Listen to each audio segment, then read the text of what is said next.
السلام عليكم ورحمة الله تعالى وبركاته. مشاهدي الكرام، تحية طيبة لكم جميعا أينما كنتم. يقول الله سبحانه وتعالى في سورة الحجر: والأرض مددناها وألقينا فيها رواسي وأنبتنا فيها من كل شيء موزون وجعلنا لكم فيها معايش ومن لستم له برازقين وإن من شيء إلا عندنا خزائنه وما ننزله إلا بقدر معلوم وأرسلنا الرياح لواقح فأنزلنا من السماء ماء فأسقيناكموه وما أنتم له بخازنين. توضيح بسيط فقط لإخواننا في البلدان الشرقية، لأننا في المغرب نقرأ بمصحف ورش ولا نقف عند الآية الأولى، نقف عند معايش وأنبتنا فيها من كل شيء موزون وجعلنا لكم فيها معايش. فهذا توضيح بسيط فقط. فيخبرنا الله سبحانه وتعالى خالق كل شيء، ويبين لنا كذلك في هذه الآيات أن هذا الكون مخلوق بتدقيق وبميزان، وأن هناك نواميس كونية، هناك قوانين كونية يجب أن تحترم. فإذا اختل الميزان وإذا لم تحترم هذه النواميس الكونية فتظهر كوارث، تكون هناك كوارث، والذي يجني ثمار هذه الكوارث هو الإنسان. وتلاحظون الآن مع كثرة الأمراض، السرطانات وأمراض مناعية ذاتية وتراجع في قوة الإنسان، تأخر الحمل عند النساء، خلل هرموني، يعني حساسية، ربو، أمراض القلب والشرايين، ارتفاع الضغط، السكري، تشوه خلقي عند الأطفال، كذلك بعض الأشياء، بعض الأمراض التي بدأت تظهر مثل التوحد. يعني وستزداد هذه الأشياء كلما اختل الميزان، وكلما يعني طبعا خالفنا هذه النواميس الكونية فتكون هناك كوارث. فيقول الله سبحانه وتعالى في الآية الأولى: وأنبتنا فيها من كل شيء موزون. الإخوان الذين درسوا علوم القرآن، هنا قرآن عام لأن فيه من كل وفيه شيء، فهنا قرآن عام لأن جميع الأشياء التي تخرج من الأرض، وليس نبات، هنا لم يستعمل لفظ نبات، وأنبتنا فيها من كل شيء موزون، فجميع الأشياء التي تخرج من الأرض، التي تنبت، التي تخرج من التراب، فهي تنبت بوقت. الميزان هنا يعني الميزان الوقتي، الميزان الوقتي، جميع الأشياء لها وقت. هذه الأشياء التي تنبت لها وقت، فالخضر لها وقت والفواكه لها وقت، ويعني وقت دقيق، وليس يعني هذا الكون مخلوق يعني بتدقيق وبميزان وبأشياء يعني محكمة. فإذا هذه الأشياء خرجت عن وقتها، مثل استعمال الدور الزجاجية وكذلك التغيير الوراثي، فهنا الميزان يختل، ثم النواميس الكونية لم تحترم. لماذا؟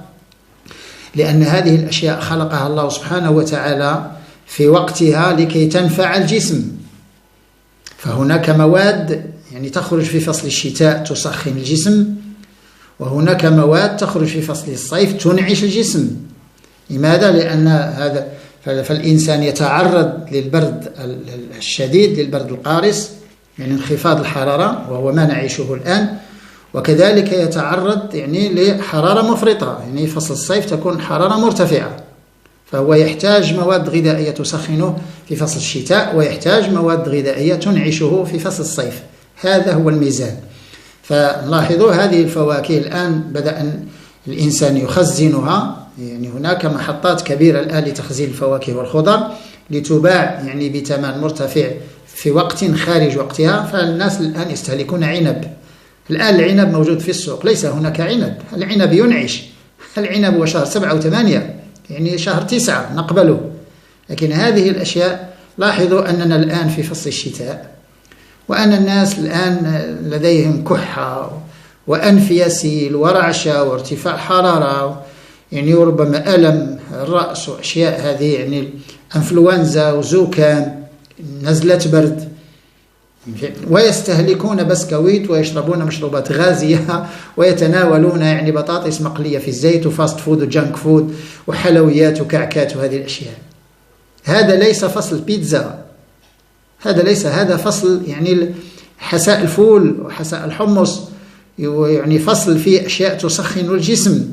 فهذه الخضر التي تخرج في فصل الشتاء، إذا أراد الإنسان أن يحترم الناموس الكوني ويكون هناك ميزان، لا يمكن أن تكون أمراض.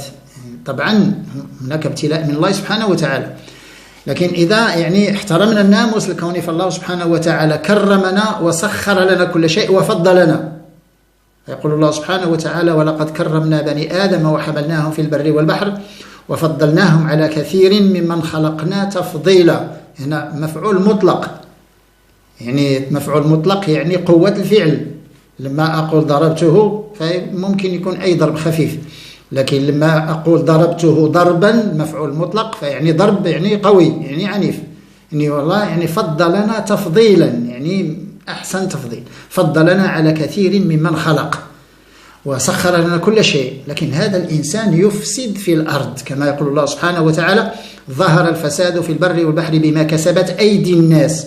بما كسبت أيدي الناس، بما كسبت أيدي الناس، تغيير الوراثي وهذه الأشياء التي يعمل الإنسان الآن بيده، يعني ليذيقهم بعض الذي عملوا، يعني نجني ثمار هذا الفساد ليذيقهم بعض الذي عملوا لعلهم يرجعون.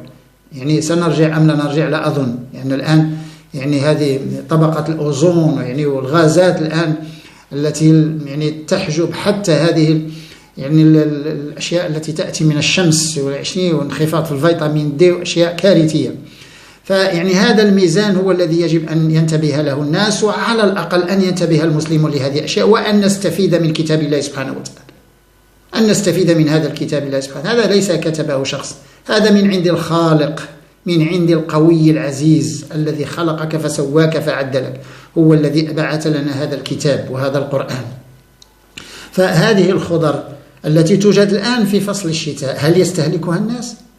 فالناس يعيشون ببطاطس وطماطم طول السنة، هل يستهلكون الناس هذه الأشياء؟ لا. حتى البصل الآن يخزنونه في التبن ويجعلون له أشياء هكذا لكي يبيعونه الآن يجب أن يستهلك الناس بصل بالأوراق خضراء، لأن البصل يزرع يعني لما في شهر أكتوبر هذه البصل، رؤوس البصل توضع في الأرض وتروى بالماء ثم تنبت وتستهلك أوراق البصل، لأن قوة أوراق البصل يعني هي تفوق بأضعاف مضاعفة قوة رؤوس البصل بتركيز هذه الفلافونويدات. هذه الخضر التي لديها مذاق لاذع أو مذاق مر شيئا ما، لما تمضغها تخرج رائحتها من أنفك، فهذه فيها مركبات كبريتية، هذه فيها مركبات كبريتية ويعني فيها ايزوتيوسيانات هذه، وفيها كذلك فلافونويدات قوية، فهي ترفع المناعة لأن الآن المناعة تكون منخفضة. وهذه الخضر هي أقوى من الخضر الربيعية والصيفية والخريفية، أقوى منها بكثير. لماذا؟ لأن هي الخضر التي لديها مذاق لاذع وتستهلك في فصل البرد. هل الناس يستهلكون الآن بصل طري، بصل يعني بأوراق خضراء؟ غير موجود في السوق، ربما لا نجده. ليس البصل الصغير، فهي رؤوس البصل تزرع في الأرض وتخرج أوراق. يعني في المغرب كان الناس يعرفونها، نسميها الخضارية. هذه هي البصلة الخضارية في المغرب، وليس البصلة بالأوراق اللي تكون في شهر 4 و5. هذه الخضارية تكون الآن هي رؤوس البصل لما تنبت. وممكن الناس يعني يستنبتون رؤوس البصل، ممكن، لكن السنة المقبلة وليس هذه السنة. فيعني هذه الآن يستهلكون الآن بصل أخضر، هذه أوراق لا أظن. هل الناس يستهلكون الآن اللفت أصفر واللفت أبيض واللفت مر؟ هل الناس يستهلكون الآن هذا الأرضي الشوكي، هذا الخرشوف؟ هل الناس يستهلكون القرنبيط والكرنب والملفوف؟ هذه الخضر كذلك، يعني الجزر كذلك يستهلك الآن، السكوم هذا الأسبراغوس كذلك يستهلك الآن. ثم هذه السنة الأمطار تأخرت شيئا ما، لأن الخبيزة والحميضة والسلق لا زال إن شاء الله، لكن في بعض المناطق ربما تكون يعني الآن جاهزة، لأن السلق هو أول ما يظهر، ثم الحميضة ثم الخبيزة. إنما كذلك هذه القراص أو الحريقة في المغرب نسميها الحريقة. القراص يكون في شهر 1 آخر شهر 1 بداية شهر 2، لكن يكون في شهر 2 آخر شهر 2 يكون القراص جيد. فهل الناس الآن يشربون الشيبة، هذه الشويلة، يعني في إخواننا في الجزائر تسمى شجرة مريم، في شرق الجزائر، في غرب الجزائر تسمى الشيبة، يعني نفس التسمية. هل الناس يشربون هذه؟ عموما ممكن، يعني أنا أعطيت الاسم بالفرنسية لابسانت وبالأنجليزي الورموود، ممكن تدخلوا على جوجل يعني وتشاهدون، هي هي يعني عندها لون فضي ونبات جميل جدا ورائحة زكية. هذه الشيبة. هل الناس يشربون الشيبة الآن؟ فالله سبحانه وتعالى خلق هذه النبتة لتساعدنا على البرد وعلى الأنفلونزا وعلى الأوبئة وعلى الفيروسات وعلى الزكام وعلى الأشياء التي نصاب بها في فصل الشتاء. الناس الآن لديهم أعراض عادية، لكن بكثرة الخوف والهلع من هذا الوباء فالآن كلهم يفكرون تحليلات الدم. ثم ما تفيدك تحليلات الدم إذا قمت ما تفيدك تحليلات الدم، والله ما تفيدك يعني شيء. الأشياء التي تفيدك هي يعني كان عندك بوزيتيف ولا نيجاتيف، على الأقل أن تكون بصحة جيدة، وأن هذه الأشياء هي التي إن شاء الله ستنفعك. لماذا؟ لأن هذه الخضر تحتوي على مكونات ترفع المناعة ثم تطهر هذا الجهاز التنفسي العلوي، لأن فيها مكونات الكبريت السلفيدات، والسلفيدات هي التي تخرج من الأنف لما تمضغ هذه الخضر طازجة، وممكن تستهلك طازجة، ممكن يستهلك اللفت وأوراق اللفت. يعني لدينا مناطق الجنوب، هذه منطقة سوس، يعني هذه تسمى أفرس استشلحت أفرس، يعني هذه أوراق اللفت، وكان الناس يستهلكون أوراق اللفت أكثر ما يستهلكون اللفت هو نفسه، لأن أوراق اللفت هي اللي فيها هذه المكونات القوية. هذه الخضر خلقها الله الآن. يعني لماذا؟ لأن الله سبحانه ويتكلم عن ميزان، وإن من شيء إلا عندنا خزائنه، نعم، وما ننزله إلا بقدر معلوم، يعني هذا القدر المعلوم. وحتى الله سبحانه وتعالى يتكلم عن الماء، وما أنتم له بخازنين، لأن الماء داخل الجسم لا يخزن في الأعضاء. يعني في القلب لا يخزن ماء، والكلية لا تخزن ماء، والكبد لا يخزن ماء. وكذلك هل نقدر على تخزين الماء في الطبيعة؟ لا أظن، لأن الماء يعني غور يذهب يمشي. والأشياء الناس ينتبهون لهذه الأشياء. الكرفس يستهلك الآن، لا يستهلك في فصل الصيف. الكرفس يضر في فصل الصيف. الكرفس هذا في المغرب يسمى كرفس. الكرفس يستهلك الآن، ويعني في أوروبا إخواننا في أوروبا سيجدون هذو رؤوس الكرفس، هو كخضرة، يعني رؤوس الكرفس هذه في فرنسا موجودة. يعني لما كنا في فرنسا تسمى بالفرنسية لي كور دو سيليري، لي كور دو سيليري، هذه يعني يأخذ الناس كخضرة. فهذه الأسباراغوس الآن، هذا السكوم الهاليون، نبات الهاليون غزوي، وكذلك هذه القرنبيط والكرنب والملفوف واللفت بجميع أنواعه، والجزر كذلك. الجزر كذلك لأن هذا الجزر فيه مواد تسخن الجسم. الجزر لا يستهلك في فصل الصيف، اللفت لا يستهلك في فصل الصيف، هكذا. يعني مع الأسف الشديد الآن الناس يجدون عنب مخزن تحت البرودة ويشترونه من الأسواق. فإذا احترم الناس النواميس الكونية لا يصابون بأمراض. لماذا؟ لأن الله سبحانه وتعالى خلق الجسم وخلق له أشياء تمشي مع الماء. يعني صانع يصنع سيارة فهو يعلم المحرك هل يعمل بالكهرباء أم يعمل بالديازيل أم يعلم بالغازوايل ولا الغازولاين ولا شيء، يعني نوع هذه المحروقات التي يعمل بها. فالله سبحانه وتعالى خلق الجسم وخلق له الأشياء التي يعيش عليها ويعيش بها. ولا يتفضل أحد ويقول بأننا الآن العلوم وصلت وبدأنا نستهلك الخضر طول السنة والفواكه طول السنة لأننا هذا كذب، هذا خطأ يجب أن يصلح. أن نعتني بالأرض، نعم. أن نزرع الخضر في كل موسم، نعم. لماذا؟ لأن هذا هو التنويع. ولذلك قلت ناموس كوني، قانون كوني، أنك تنوع بدون أن تتعب. فالله نوع أن تتبع الناموس الكوني فقط. هناك خضر ستخرج في فصل الربيع، وكذلك بقول خضراء، أوراق خضراء. وهناك خضر ستخرج في فصل الصيف، وكذلك بعد البقول الخضراء. يعني مثل هذه الرجلة تكون في فصل الصيف، الرجلة لا تستهلك الآن. ثم هناك أشياء تكون في فصل الخريف كذلك، يعني سيكون سفرجل، وستكون بطاطا حلوة، سيكون قلقاس، يعني سيكون يعني البصل لا زال يستهلك. هذه رؤوس البصل لا زالت تستهلك في فصل الخريف، في بداية فصل الخريف. الآن جميع الخضر هذه يجب أن يستفيد منها الناس، حتى الذين لديهم أمراض مثل السرطان وأمراض مناعية ذاتية، أن يستفيدوا من هذه الخضر الآن. هي الخضر القوية، وهي الخضر التي يعني ترفع المناعة. وحتى الذين يريدون أن يعملوا ديتوكس، يعني هذه طرح السموم، أن يتناولوا هذه الخضر الطازجة، أن تغسل جيد، لأن هناك طفيليات في التربة وربما تسقى بمياه عادمة، فانتبهوا جيدا. لا بأس يعني قطرة جافيل وليس ملعقة جافيل، قطرة وقطرتين ماء جافيل تغسل به هذه الخضر، وكذلك هذه الأوراق التي تستهلك مثل هذه السلطات، مثل الخس، مثل هذه الأشياء. ثم يعني الناس يشترون خيار الآن هذا ليس فصل خيار، سبحان الله، الناس يستهلكون بطاطس، هذا ليس فصل طماطم الآن ولا فلفل ولا باذنجان، هذا ليس فصل الباذنجان والفلفل. يعني الفلفل حار مجفف، نعم يجففه الناس فصل صيف ويستهلك الآن، نعم جيد، جميع الأشياء التي تجفف تستهلك الآن. لماذا؟ لأن الله سبحانه وتعالى حفظها. فهذه الحبوب لا تنتن، لا يصيبها فساد، بقوليات الحبوب، التوابل، البذرات، وهذه الأشياء، لأن الله سبحانه وتعالى حفظها من هذا الفساد، لأنه نزع منها الماء. يعني لما نزيل الماء فالحياة تتوقف، حياة الجراثيم التي تفسد هذه الأشياء. ولذلك يقول الله سبحانه وتعالى: وجعلنا من الماء كل شيء حي. فلما نسحب الماء من المادة، يعني مثل الحليب مثلا، لما نجفف الحليب فبودرة الحليب يعني لا تتخمر ولا تفسد ولو بقيت سنة وسنتين وثلاثة وأربعة. لماذا؟ لأن سحبنا الماء. لما نجفف اللحوم، قديد مثلا، اللحم القديد، فنسحب الماء، ثم هذا القديد لا يفسد، يبقى هكذا يعني 3 سنوات و4 و5 و6 و7. ثم السمن ليس فيه ماء، ولذلك لا يصيبه فساد. الأشياء الجافة والأشياء ليس فيها ماء فالله سبحانه وتعالى حفظها هو بنفسه.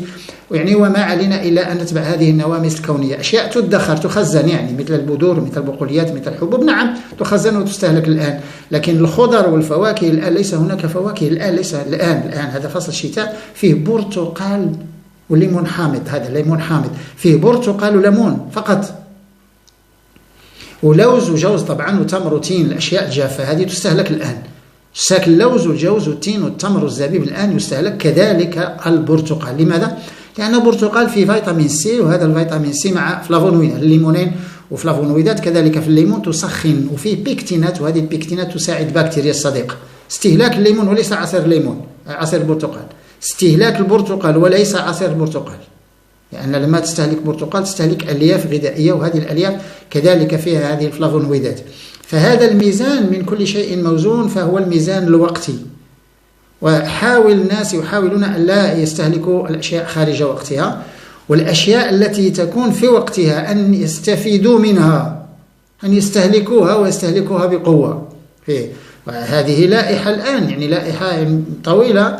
والأشياء كذلك التي ستخرج، انتبهوا، الأشياء التي ستخرج هناك يعني بقول، هذه البقول الخضراء، يعني بقلة الحميضة وبقلة القراص هذه الحرقة، وبقلة السلق، وبقلة حتى الخردل البري، هذا البحمو ليس الآن، البحمو سيكون بعد الليالي، يعني آخر شهر 2 وبداية شهر 3 يكون هذا الخردل البري. لكن الآن هذه الأشياء التي تظهر هي الأولى، فالسلق هو أول ما يظهر، تتبعه الحميضة، ثم أشياء أخرى ستظهر، العسلوج هذا، يعني هذه القرنينة ستظهر كذلك من بعد.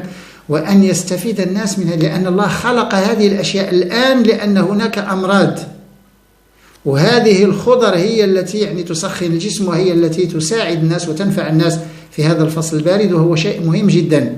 فالذين الآن يستهلكون بيتزا وخبز أبيض مع همبرجر مع مشروبات غازية مع فاست فود مع جاك فود مع حلويات مع كعكات مع بسكويت مع أشياء الآن، ويعني ونحن في فصل الزكام وفصل الأنفلونزا ومع هذا الوباء، ويعني وأنف يسيل ورعشة وأعراض الناس الآن بدأت تظهر عليهم من جراء هذه الأشياء التي أنتم تعلمونها. بدأ الناس يحسون بأعراض يعني لا يعلمون ما هي، ألم ووخز وتراجع في قوة الجسم وعياء وإرهاق، هذه آلام الرأس الحادة الآن، الناس يحسون بآلام الرأس الحادة، والناس الآن لا يقدرون على التركيز، والناس الآن لا يقدرون على العمل 6 ساعات و7 ساعات في اليوم، لا يقدرون على العمل بجهد 6 ساعات و7 ساعات. من قبل كان الناس يعملون أكثر، كان الناس يعملون 10 ساعات و12 ساعة. الآن الناس لا يقدرون على 2 و3 ساعات من العمل بجهد. قوة الإنسان يعني بدأت هي كانت في تراجع، لكن الآن يعني تراجع سريع جدا في قوة الإنسان، يعني جسم الإنسان الآن ينهار، ثم المناعة كذلك تنخفض. فهذه الأشياء أن يستفيد منها الناس. وتكلمنا عن المناعة يعني والناس لا يريدون يعني هذه الأشياء، فيريدون شيء يبلعونه يرفع المناعة، لا يوجد. أنتم تؤمنون بالسحرية، شيء سحري، يعني أنا أشرب شرب غازي وأكل مقليات وحلويات وفاست فود وأفعل ما أشاء، ثم أريد شيء يعني مكمل غذائي أبلعه وأرفع المناعة. هذا طرح خاطئ، فيجب أن ينتبه الناس، ولا زلنا ننبه، لا زلنا نحذر وننبه. يعني أصبحنا نعيش يعني في عهد جديد، عهد الأوبئة وعهد الآن. إذا الإنسان لا يقدر على العيش بدون مناعة، ليس هناك حياة بدون مناعة. والمناعة الآن هي التشالنج، هذا التشالنج الدولي الآن هو حول المناعة. وهذه المناعة الآن فهي تتخرب. الناس يتكلمون رفع المناعة وسأعمل هذا وهذا وهذا رفع المناعة. ليس هناك شيء يرفع المناعة إلا النظام الغذائي الطبيعي فقط، الحالة النفسية والرياضة والأشياء التي تكلمنا عنها. وهذه الأشياء فالناس يجهلون أهميتها وقوتها. الناس يجهلون أهمية هذه الخضر وقوة هذه الخضر الآن في هذا الوقت. لكن مع الأسف الشديد إذا هذه الخضر لا يتناولها الناس مع مقليات وحلويات ومع مشروبات غازية ثم يقول أنني تناولت لفت. وهناك من لا زال يسخر من اللفت، واللفت في عقول الناس خضرة متدنية ومتخلفة، وخضرة الناس الذين لا يفهمون شيئا. فاللفت هو أقوى الخضر. كل الناس يتكلمون عن البروكولي. لماذا؟ لأن الفضائيات تتكلم عن البروكولي، لأن هناك أمريكي أو أوروبي يتكلم عن البروكولي. يعني سبحان الله، يعني والله غريب. يعني كل الناس الآن النساء تبحث عن البروكولي يعني. لكن اللفت لا يبحث عنه الناس. لكن اللفت الآن في هذا الفصل هو أحسن من البروكولي بكثير، أحسن من البروكولي بكثير. والناس لا يحتاجون مكملات. فلماذا الآن يعني هذه الدعاية والإشهار التي كانت للمواد الغذائية المصنعة المعلبة تحولت إلى الدعاية والإشهار بقوة وبعنف للمكملات الغذائية؟ هي اسمها مكملات، تكمل النقصان الحاصل في النظام الغذائي. الذين لا يطبخون ويتناولون فاست فود وجانك فود فهؤلاء نظامهم ناقص، تنقصه أشياء. هؤلاء يتناولون بعض المكملات وهي تسمى مكملات غذائية، فهي تملأ هذا الفراغ يعني، فهي تصحح هذا النقصان اللي عندك في نظامك، وليست علاجية. أنا اشتريت سبيرولينا وسأتعالج بها. ما هذا الكذب؟ ما هذا التضليل؟ أنا اشتريت هذا الفطر الريشي، أنا اشتريت كذا، أنا سأتعالج. هذه مكملات تكمل يعني ما نقص من نظامك الغذائي. إذا كنت تطبخ في منزلك وتشتري أشياء من السوق فلا تحتاج مكملات، ولا يكذبون عليك، لأن هذه طرق تسويقية، ماركتين، طرق لا. وأحسن شيء في الماركتين هو الكذب. يكذبون على مريض يقولون له أنك ستتعالج. وهذه أشياء احذروها كذلك. ويعني ربما إن شاء الله سيكون لايف، سيكون مباشر حول هذه الأشياء، لأن هذه الدعاية والإشهار تحولت من المواد الغذائية إلى المكملات. يعني الناس لا يقدرون على المكملات ولا يحتاجونها، لا يقدرون عليها، ثمن غالي ولا يحتاجونها أصلا إذا كانوا يطبخون في منازلهم، لأن هذه المكملات ليست علاج، هي مكملات، الأشياء التي نقصتك في نظامك فتتناولها فقط يعني، ولا يكذب عليك ولا يضللونك ولا ينصبون عليك يعني. فانتبهوا جيدا. ويعني هذه الأشياء لا يمكن أن نخرج عن الأشياء التي رسمها الله سبحانه وتعالى، وهو الذي خلقنا في هذا الكون. لا يمكن يعني أن نعلم أكثر من الله أو نعرف أحسن من الله سبحانه وتعالى. فهو الذي خلقنا، هو الذي خلق هذه الأشياء وخلق نواميس كونية وميزان في الكون. خلق هذه الخضر وهذه البقول الخضراء وهذه الأشياء التي نستهلكها الآن لأنها تنفعنا. فإذا اتبعنا الناموس الكوني نعيش بسلام. إذا خالفنا القانون الذي وضعه الله سبحانه وتعالى نصاب بأمراض، أو إذا كانت هناك أمراض فيعني يعني ستنال منا، ستقضي علينا. إذا كان هناك وباء سيقضي علينا. لماذا؟ لأن فقط مطلوب منا أن نحترم القانون الكوني، أن نحترم هذا الناموس الكوني. هذا اللي مطلوب منا، أن الله سبحانه وتعالى وضع كل شيء. لكن الناس يخرجون عن هذا الناموس الكوني ثم في الأخير يبحثون عن حل. وانت خرجت عن الناموس الكوني وتبحث عن حل، لا يوجد هذا الحل، لا يوجد. وهذا هو المشكل. لماذا؟ لأن هناك طرف يريد أن يخرج الناس عن هذا الناموس الكوني لتظهر هناك كوارث وأمراض، لأنه مستفيد من هذه الأشياء. أن تفهموا، حان الوقت كي أن يفهم، حان الوقت كي يفهم الناس، لأننا كنا نعيش خطأ، كنا نعيش غلط، حياتنا كلها عشناها خطأ 40 سنة اللي مضت. حان الوقت كي نصحح هذه الأخطاء، وحان الوقت كي هذا يعني كي لا يسقط الناس يعني في هذا الغلط وهذه المغالطات باسم العلم. طبعا تحية طيبة لكم جميعا. السلام عليكم ورحمة الله تعالى وبركاته.